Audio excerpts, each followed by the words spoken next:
నీటి మాట లోపల మాస శివరాత్రి అంటే ఏమిటి తెలుసుకుందామా? అయితే మాస శివరాత్రి అంటే అసలు శివరాత్రి అనగా శివుని యొక్క జన్మదినము అంటే లింగోద్భవం అని అర్థం ఫ్రెండ్స్.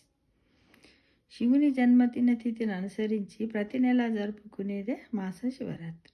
మహాశివుడు లయకారకుడు, లయానికి అంటే మృత్యువునకు కారకుడు. కేతువు అమావాస్యకు ముందు వచ్చే చతుర్దశి సమయంలో చంద్రుడు క్షీణించి బలంగా ఉంటాడు.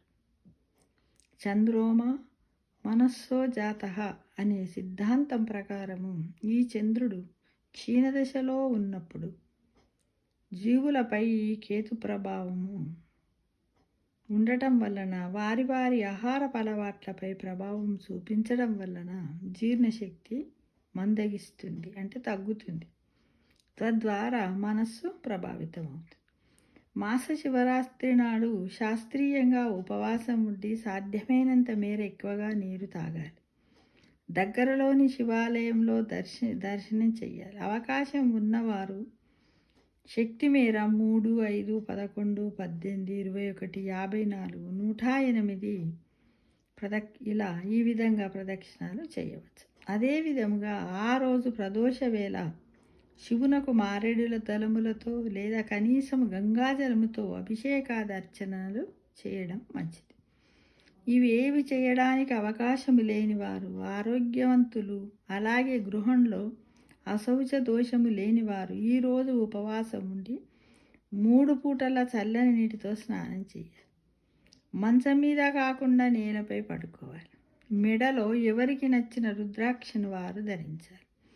దీపాలను పడమర దిక్కున వెలిగించి ఓం నమ శివాయ అనే పంచాక్షరి మంత్రాన్ని 108 సార్లు జపించాలి.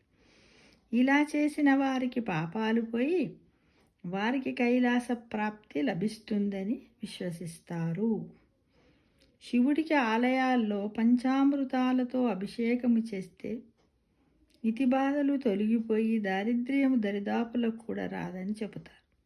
తెలిసి కానీ తెలియక కానీ భక్తితో కానీ గర్వముతో కానీ ఈరోజు ఎవరైతే స్నానం, దానం, ఉపవాసం, జాగారం మొదలైనవి చేస్తారో వారికి శివ సాయుధ్యం తప్పక లభిస్తుందని పురాణాలు చెబుతున్నాయి. అసలు ఈ రోజున ఏం చెయ్యాలి? శివుడికి ఈ రోజును ప్రీతిపాత్రమైన రోజుగా చెబుతారు. ఈ రోజున శివుడికి అభిషేకాలు, పూజలు చేయడం వలన మన కోరికలు నెరవేరుతాయని చెబుతూ ఉంటారు. ఉదయం కానీ సాయంకాలం కానీ శివునికి అభిషేకం చేసి తర్వాత పాయాసాన్ని నివేదన చేయాలి.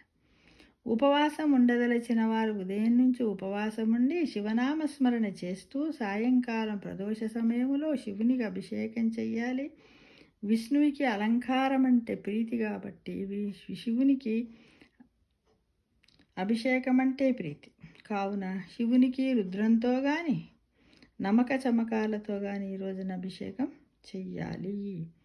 అలాగే ప్రాదోష పూజలన్నా కూడా శివుడికి చాలా ప్రీతికరం. అభిషేకానంతరం బిల్వాష్టోత్తరము చెబుతూ బిల్వదళాలను శివునికి అర్పించాలి. ఇవి ఏవి చేయకున్నా కనీసం ఉదయం నుంచి ఉపవాసం ఉండి సాయంకాలం శివాలయానికి వెళ్ళి దీపారాధన చేసి పంచాక్షరి మంత్రమైన ఓం నమ శివాయ అని జపించడం కూడా మంచిదే.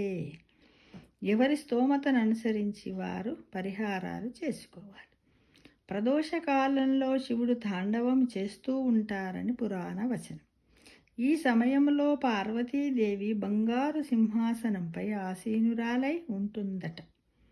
లక్ష్మీదేవి పాట పాడుతూ ఉంటే శ్రీ మహావిష్ణువు మధ్యలో వాయిస్తూ ఉంటాడు. మొత్తం త్రిమూర్తులు అందరూ ఒకే చోట ఈ సమయంలో ఉంటారని చెబుతారు. కావున ఈ ప్రదోషకాలంలో శివుని నామాన్ని స్మరించిన, ఆయనకి పూజాభిషేకాలు నిర్వహించిన మహాపుణ్యమని మనోభిష్టాలు నెరవేరుతాయని చెప్పబడుతుంది.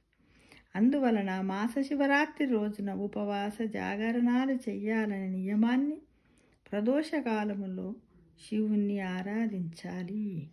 ఒకవేళ ఏ సందర్భంలోనైనా మహాశివరాత్రి నాడు చెయ్యాలనుకున్న పనులు చేయలేకపోయినా ఈ 12 మాస శివరాత్రుల్లో ఏ శివరాత్రికైనా ఈ పనులు చేయడం వలన మంచి ఫలితాలను పొందుతారు అనే విషయాన్ని చెబుతున్నారు. సమస్త లోకా సుఖినో భవంతు. ఈ విధంగా మాస శివరాత్రి గురించి మనం ఇప్పుడు తెలుసుకున్నాం ఫ్రెండ్స్.